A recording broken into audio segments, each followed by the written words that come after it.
Okay, so quick disclaimer, I didn't plan to make this video at all. I just sat down and decided to make a video on Attack on Titan. So there's no script or anything, it'll just be my general thoughts on the ending. One of the biggest franchises of our era has been concluded. Attack on Titan is finally finished after 2 final seasons and 2 final episodes. And amongst the fandom, something very unexpected has been going on recently. As someone who read the manga monthly till it finished back in 2021, bro, I was not expecting people to like the ending at all. Well, there's still a big controversy going on, but from all the response and reaction I've seen, it looks like the general consensus is very positive. And I'm so glad people are finally realizing that this is a very fitting ending to the whole story. You all are finally seeing the vision, but this video is for the blind motherfuckers that can't. Before we start though, let me get this clear. By no means I'm saying the ending is perfect or anything. I think it is thematically a very fitting and well-written ending. So with that said, first I wanna get the whole Code Geass comparison out of the way, and you don't need to worry, I won't spoil anything.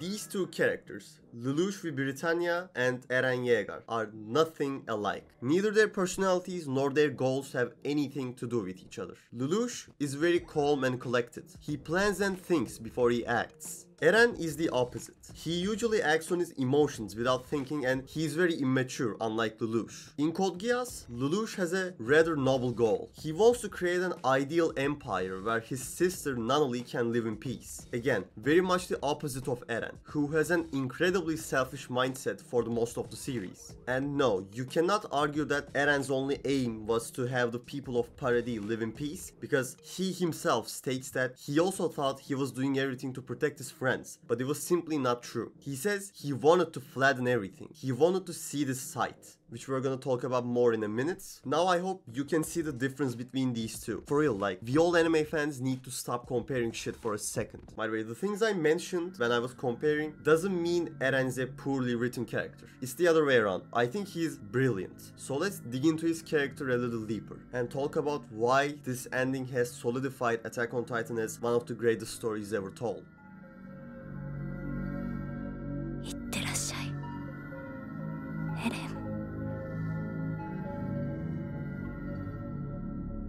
Yesterday I came across Mr. Voice Crack's Moist Critical's video where he talks about the ending and he touches upon something really interesting. He says Eren is the only character who doesn't change throughout the story, and I absolutely agree. Even though Eren's attitude, his expressions and the way he talks change, his nature always stays the same. He's always been the greedy kid who searches for freedom but ultimately ends up as a slave to it. That sentence, slave to freedom, it single-handedly explains Eren's character so well. Freedom is not something that you can go collect or claim. It is not an objective. Freedom is a way of living. It's a mindset.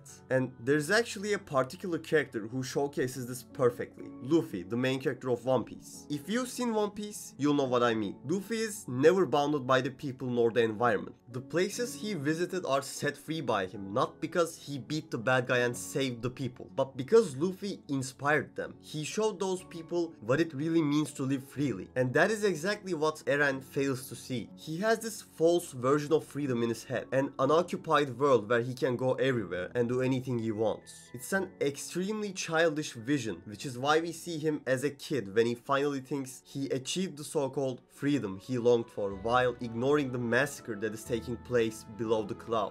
It's an excellent way to show his ignorance and immaturity. At this scene where he admits that he's an idiot for not seeing it, for not realizing what being free was all about, how his mindset was the barrier, the wall itself all along. That's when the tragedy of it all really hits. Although he finally understands, it is too late. Just like Armin said holding the seashell.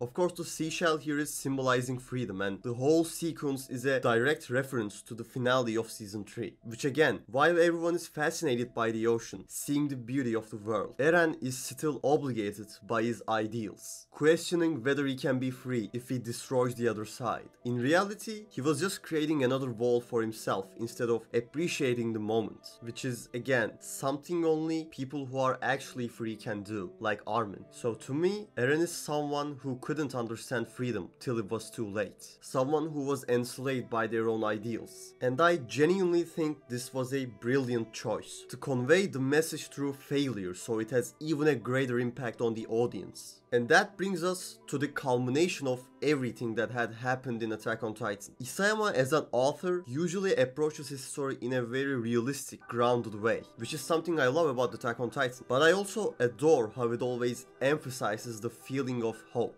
There's a quote that reoccurs constantly. We hear it from many different characters. The world is cruel. As long as humanity exists, conflict and war will always happen. People will continue to fight. Suffering will never disappear and sorrow will never fade. In this repeating cycle of violence and hate, cruelty is inescapable. But that isn't the full quote.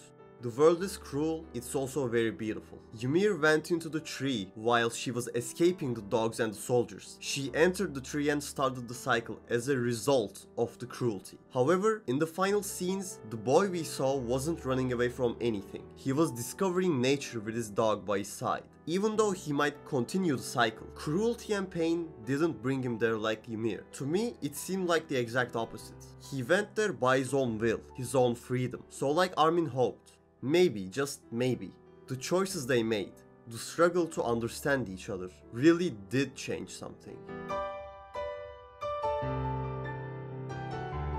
AOT is peak fiction, bro. Like, you all need to shut up. I can't tolerate your illiteracy. Like, how can you not see how good of an ending this is?